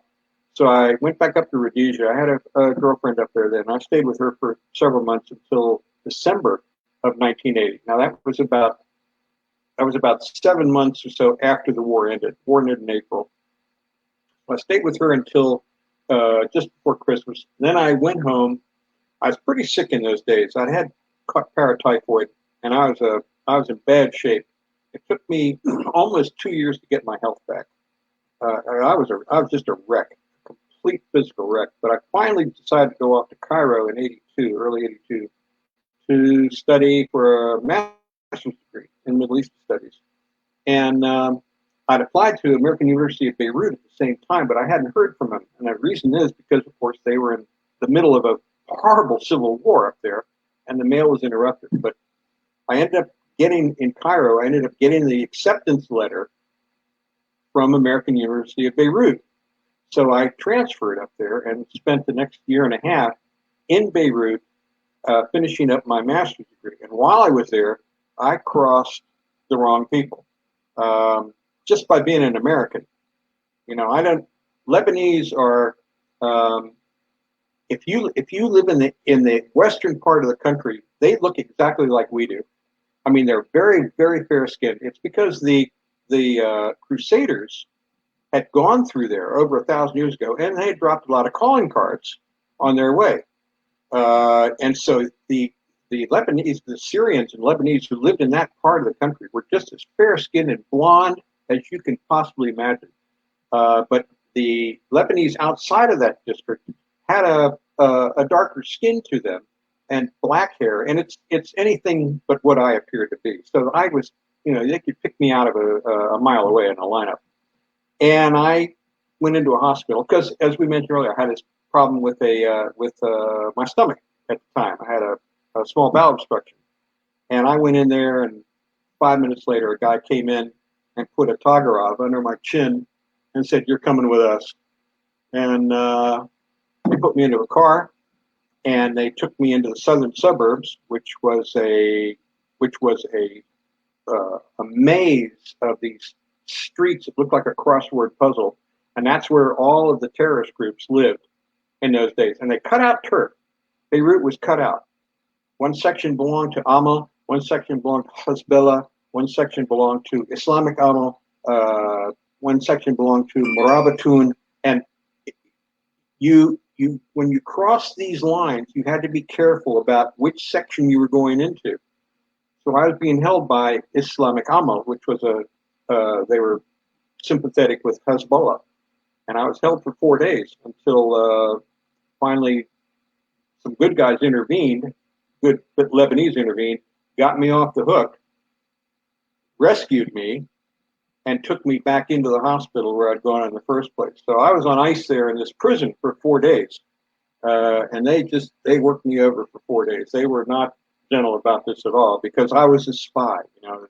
I said, look, I'm an American. I could speak a fair amount of Arabic in those days. And I said, look, I'm not a spy. I'm here studying. I've got the school ID. No, you're a liar. You're a spy. And finally, I told him to F off. They understood that. And that didn't get me very far with a couple of those guards. But eventually, this one element that was sort of a moderate Arab element heard about me, intervened, negotiated my way out of there, and took me to the hospital. So I'm alive because another group of Lebanese were kind enough to see that I was just who I said I was. I wasn't spying for anybody. And I really lucked out that way because only a few months later, Terry Anderson got snatched off a tennis court. And he spent 5 years? Years. Handcuffed to a radiator. That was only a month or two after I left. But they hadn't routinized this kidnapping bit when they got me. They really didn't know what to do with me. Plus, I was dying anyway, so I wouldn't have been any good to them. But once they sort of formalized this process about how to kidnap people and stay alive and ask for ransom and so on, that's when people started disappearing off the street. Thomas Sutherland and Anderson and a lot of others. Yeah, that I remember from the book. You were talking about just how physically sick you were when they took you, and was there any sympathy toward the pain that you must have been in, or? No, I told him, look, I've got a small bowel. I couldn't say it in Arabic. I just said, look, my stomach is in bad shape. Well, that was an invitation for them to start pounding the living hell out of my stomach. They were really, really gracious about that. And this car ride from the hospital to the southern suburbs probably took about 45 minutes because the traffic was congested. And the way they clear intersections is just to fire out the window and fire at people. And that'll get them, the cars in front of you, has a tendency to get them out of the way quickly. But there was a lot of traffic, and so it was less than an hour. But in that hour, they really worked me over in the back seat. And this is what made me really, really sick. So I couldn't swallow anything. I couldn't take any water or food. And after 4 days, I was starting to slip away. And they brought a doctor in who worked in the southern suburbs and said, this guy isn't going to last another 24 hours. You need to get him out, if you want him at all. He's no good to you dead. So if you want him, if you don't want him dead, you give him away because you can't hold him hostage anymore. I mean, it's just no use. You're going to have to bury him. So about that time, this other group was kind enough to intervene because they'd heard about my plight. And it's a group called Amal, which is Arabic for hope. And it was led by an American, Lebanese American by the name of Nabi Berri. And he was the leader of this group, and he had heard about this. And so he himself intervened and got this other group to release me, negotiated my release. And so he was the one, and his people were the one who took me to the hospital. But the people who had me put me on a prison floor, concrete prison floor. I was in there with about 25 other guys who were very nice because they were all in there for crimes too, So as far as they knew, I was just some sort of criminal. So we all had that sort of in common, that little bond there. And they tried to feed me and give me water, but I said I can't drink anything. I said 4 days. For 4 days, I suffered through that. But I lucked out by getting a little angel in my corner with this fellow who had heard of my capture. That's an amazing story, and like you said, the book spans 20 or 30 years, and it's just an amazing book. Please, you do yourself a favor. As those of you on Coffee with Rich know, I'm a pretty widely read guy, and I would tell you John Cronin's book is really, really good. I want to be respectful of your time, Dr. Cronin. I want to ask you though. I want to jump back to Rhodesia for a minute. When people look back on the 15 odd years that was Rhodesia, what did they get wrong about that country? If the Rhodesian government, this is the Rhodesia Front Party that was running the government from the early 60s on, if they had taken the opportunity to integrate with moderate African nationalists. And there were a lot of them around in those days. If they had taken that opportunity in the early 60s, there would probably not have been a war. That war started in earnest in 1968. And that's when the fighting really, really jumped up.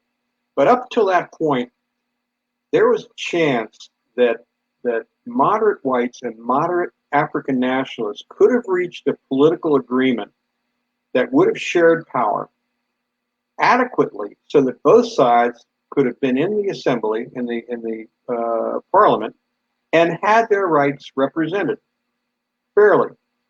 But Smith, who was president of the Rhodesian Front Party, was sort of held captive by minoritarian politics. There was a group of radical, extremist right-wingers who didn't want to make any concessions at all. And they kind of held that party hostage, and it pushed Smith to the right so that he ended up ignoring the chance and leaving behind the chance he had to reach a settlement. And by, as I said, by 68, it was pretty much too late. And that's when the war took off. That's when the Chinese and the Russians started moving in. And that's when you started getting really angry African nationalists. But even that was not too late, because in the mid-70s, this is just after I got there, Smith and Joshua Nkomo, who represented the small African party of Ndebele, the Zipra, were negotiating. And they had actually met up in Victoria Falls, which is up on the Zambian border. They had met there, and they were working out a solution to share power. This is in 78. But unbeknownst to Nkomo, a group of his men in the western part of the country had shot down a Viscount passenger jet, which was flying from Kariba, which was a resort area, back to Salisbury. And not only did they shoot one Viscount down, but they shot a second one down, not a couple of months later.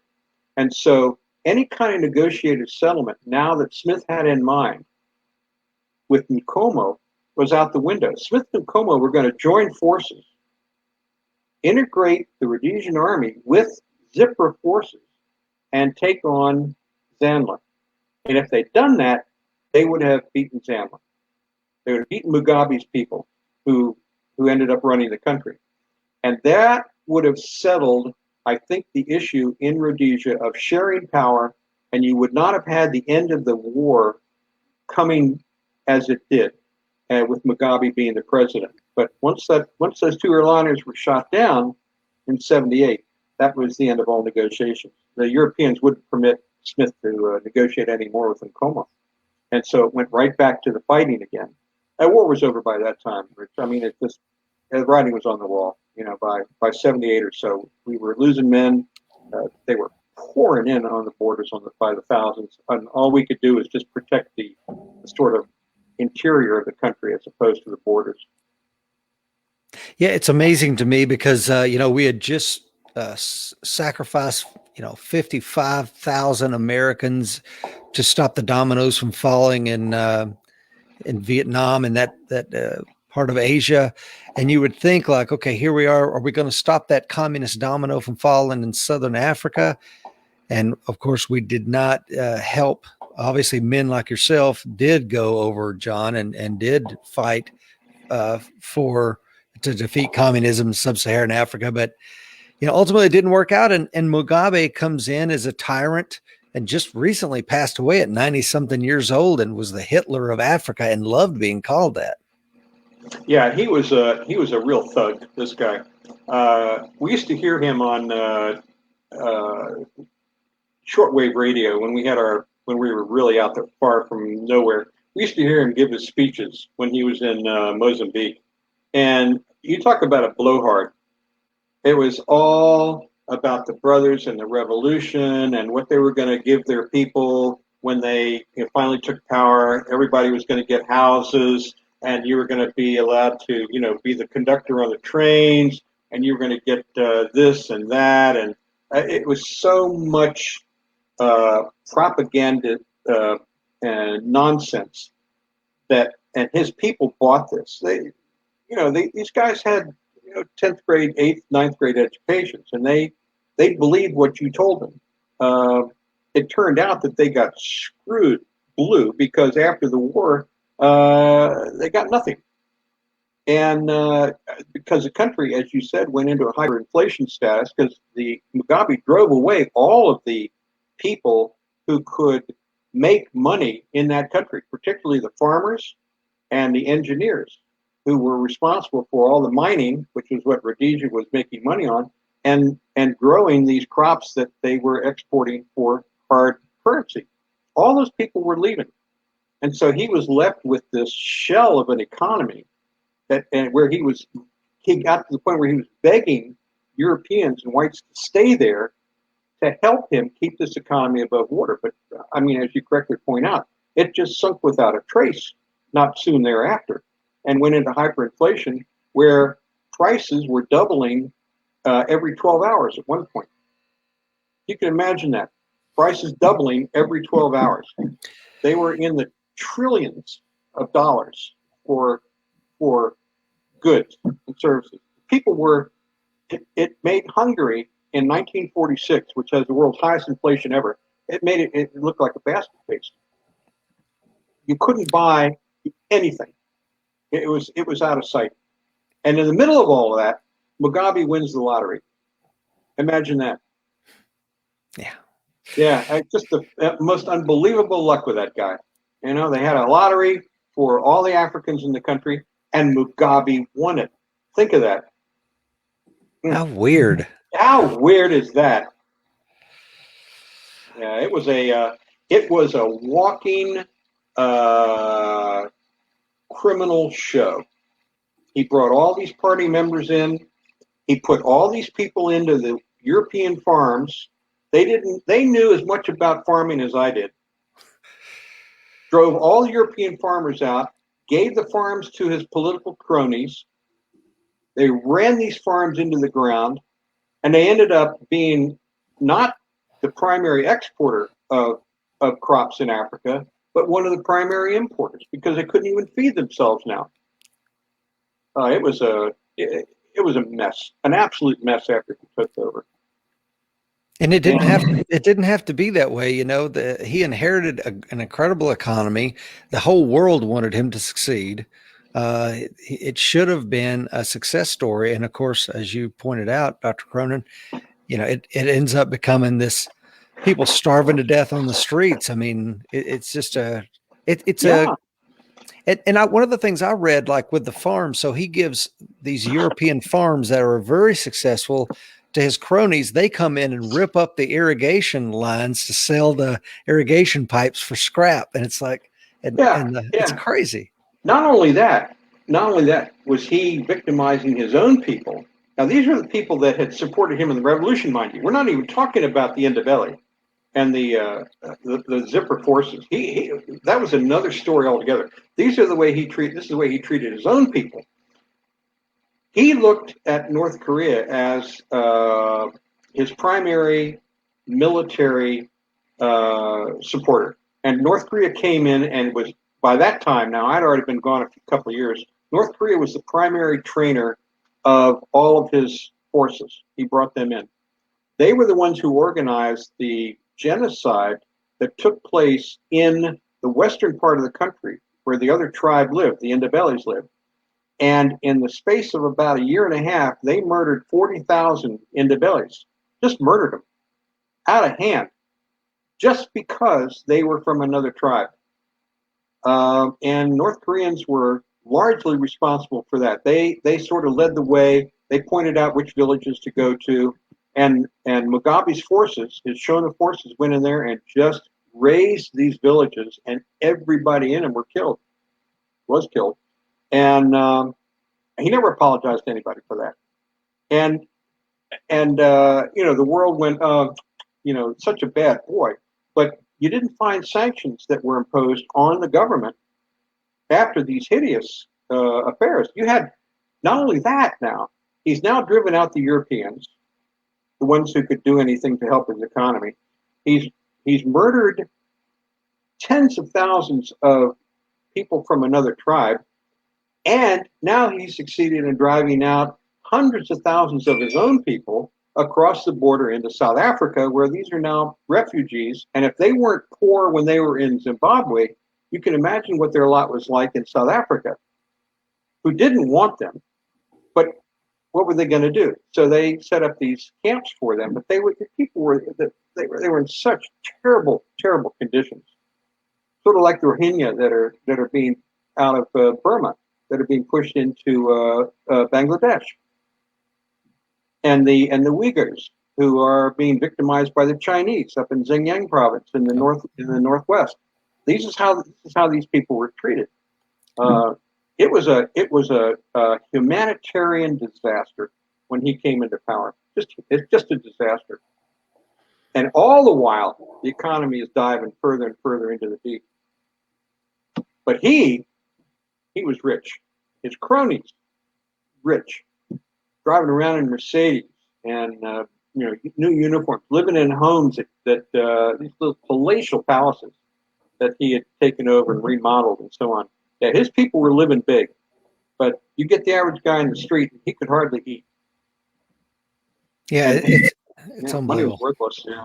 Hey, yeah, I have 100. Like I told you last night when we spoke, I have a $2 Rhodesian bill that at the time it was issued, I think it's 75, 76. I can't remember. It was worth. I mean, it's standing against the U.S. dollar was solid.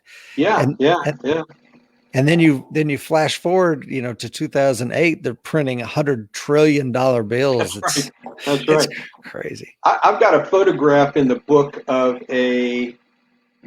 I think it's a $100 million bill that was worth less than $1 at the time. It was it went beyond funny money and monopoly money. It was just a joke to carry. You couldn't carry enough money to shop. It's not even like the hyperinflation in Germany before Hitler took power, back in the 20s, where people carried, wheelbarrows full of money. You didn't even have a wheelbarrow big enough to carry the money that Rhodesian Zimbabweans needed to eat. So they'd have to eat on promises. That it was it became a barter economy, essentially. I'll do this for you, you do this for me. But money was so worthless that nobody carried it anymore. You couldn't buy anything at all. But I have a $10 bill. And, when I got over there, the Rhodesian dollar was worth something like $2.40 US. And the entire time I was in that country, that stayed a stable exchange rate. Now, you couldn't spend Rhodesian dollars anywhere. I mean, that was only good in Rhodesia, and some South Africans would take it. But that money was no good outside the country. But the exchange rate was stable throughout the war because the economy was so solidly based on its exports and imports. And they didn't run deficits because they had such a strong export-based economy with the goods that we talked about earlier. It was very, very well run. I mean, you could put your money in a bank, which I did in dollars, and I got out that plus interest when I left in dollars. So they were real good about that. But when Mugabe came to power and the Europeans or whites were leaving into South Africa, I read that he would only allow them to take with them like $2,000 or some small amount of money, and the rest they just he seized it. Yeah, there was that's kind of funny you mentioned that, because that gave rise to a sort of underground gold squad where everybody would buy as much gold as they possibly could and then bribe their way out. Now, by that time, the Europeans had pretty much left. So the ones who stayed, as you said, were trying to get more money out than possible. And so what they would do is they would buy gold on the black market, and then they would bribe their way past customs officials to get that gold out into South Africa. Mind you, in those days, remember, gold was just going sky high too. It went from $2 $30 an ounce back in the early 70s, up to $950 an ounce in 1979. So it was worth it paying a bribe to get that money back down to South Africa, where it was actually worth something. And gold and silver were real high commodities. Ivory too. A lot of ivory was being resold, smuggled out and resold, but not as much as a lot of people have you say. But the the smuggling that went on was would put would put some mafioso to shame. It was extraordinary the extent to which people went to get money out of that country, and they would also buy. They'd find visitors that were coming in from Great Britain or the U.S. and they would pay $10 to one just for U.S. dollar or for pound sterling or something like that. And for journalists, this made sense because these journalists were living there, and so they could do exchange rates on the sly and make a bundle, and their living expenses wouldn't be much, and the other people would get their sterling and dollars, and they were able to sneak them out. So, what do you do these days, Dr. Cronin?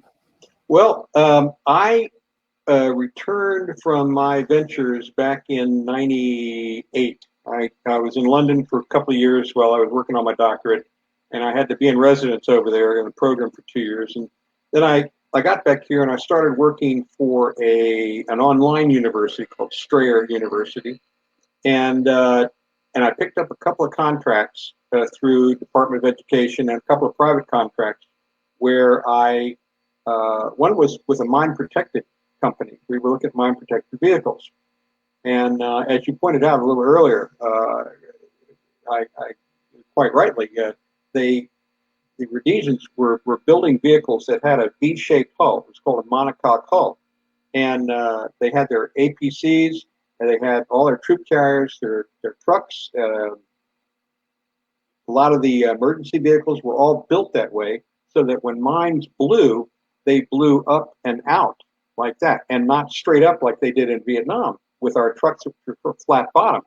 So with these V-shaped hulls, they came out. Plus, the Rhodesians used to fill their tires with water. And when those tires hit and the mine blew, that water absorbed a lot of the shock of these landmines. So that plus these V-shaped hulls saved a lot of people. And anyway, I went on a program, I went on a contract that did some work with that. And then I took a couple of contracts with a private company where I was in the Middle East. I was in the United Arab Emirates and worked over there for several months. And but in the interim, I've been teaching international politics through this online university that I've been with for about 20-some years. And writing, whatever. Now, go ahead, John. And writing? Yeah, I've been writing. I've been doing a little bit of writing. I modified the book slightly to incorporate some things that, stuff comes up to me all the time. And I try to put it all on one page, and then I might try to put the amendments in, and not many, but at one time. And I just updated the book version and the online version about 3 or 4 days ago. But it's essentially the same. And I wrote a little bit for the paper, school paper, and I wrote a couple of pieces for some defense magazines a few years ago about this project of V-shaped hulls. And I was glad to see finally the Army adopted that. A little bit late, because how many men did we lose over there with flat bottom vehicles with landmines? You'd be in a better position to tell the audience than I. Well, and I remember Congress, the Commandant of the Marine Corps, I believe, was being grilled on why he was ordering so many of these MRAP vehicles. And it's like, well, what are we going to do with them when the war's over? And he, in frustration said, you can dig a hole and bury them in the sand. I don't care what you do with them when the war's over. I've got to have these vehicles. And it's a question a civilian would ask, It's a question that somebody who doesn't know squat about combat operations would ask. Don't worry about who they're saving now. Let's concern ourselves with making sure my district still gets defense budgets expenditures. Yeah. I know, I could only imagine the frustration and how he just Yeah. remained in his seat and not come across that desk and strangled Exactly. somebody. What he should have done, that's what he should have, like a launch spring on that seat so he can jump across there, grab this congressman by the throat, shake some sense into him, and then get back into his seat. Maybe we can work on a design like that, you and I. All right? I love it. Dr. Cronin, it's been an amazing 2-hour interview, and I got to Oh, get you really? back on here because I want to talk geopolitics with you. I mean, we're in an incredible time right now, and I would love to turn your intellect towards some of the other things that are potential threats to our nation if you're up for it, sir. Oh, I'd be thrilled. Thanks, Rich. Thank you for the invitation. It's been a real pleasure. Uh, I hinted towards this when we had a few words last night, but one of the reasons I like this kind of interview, and I've only done one before, but it's because you've got a solid military background. You've been in combat operations. You've been around men who've done this sort of thing before, and you know the kinds of questions to ask that cut to the chase and don't need a tremendous amount of introduction. It's it's a pleasure not having to prepare an answer ahead of time to get to the answer itself. And so if you ask questions that are directly related to a concept, you can go right into it. And the only way you get that is with the experience that you obviously have in the armed forces. So what it does is it takes a lot of time off the board so that you get to the most appropriate sort of theme immediately. And it's why I think it's probably why you're as successful as you are in this. Well, thank you, sir. It was an absolute honor, and I cannot wait to have you on for round two. I've so looked forward to this interview for some time now, and it did not disappoint. And please check out the book, The Easiest Way. In today's show notes, I have a link. Check out The Bleed by Dr. John Cronin, and you will thank me for it later. It's an amazing story from an amazing man who's lived an incredible life. Dr. Cronin, thank you so much, sir. My pleasure. Thank you, Rich, and I hope to see you again. It's been an honor to be on your show.